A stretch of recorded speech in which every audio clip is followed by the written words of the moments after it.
छुपी थी ला दिल की बात कैसे मैं कहूँ एंता सोडन मुलाकात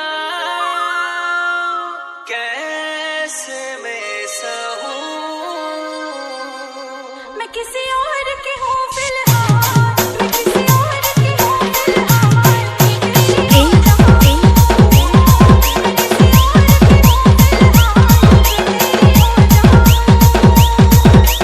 DJ Aziz Exclusive.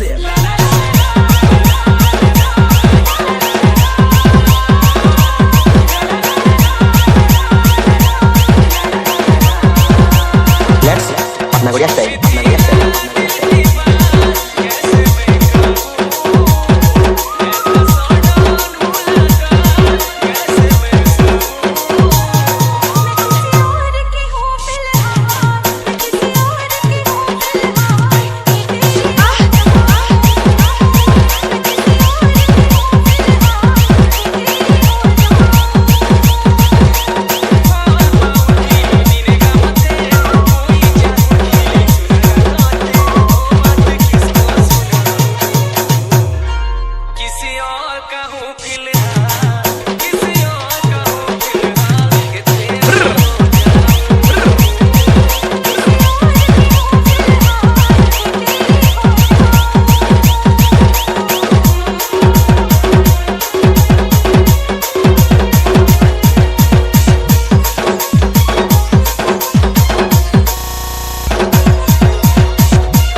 DJ Aziz Exclusive.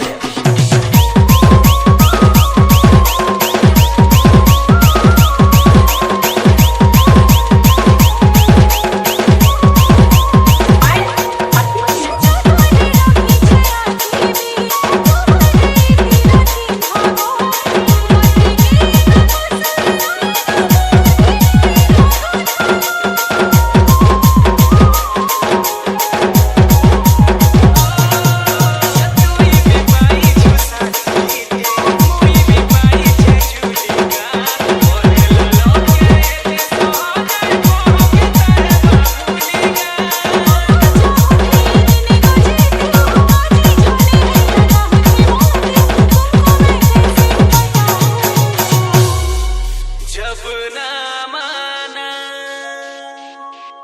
दिल दीवाना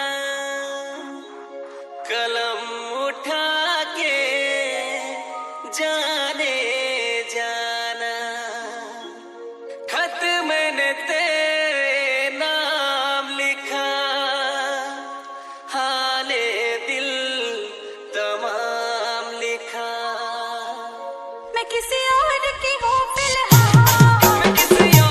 DJ Aziz Exclusive.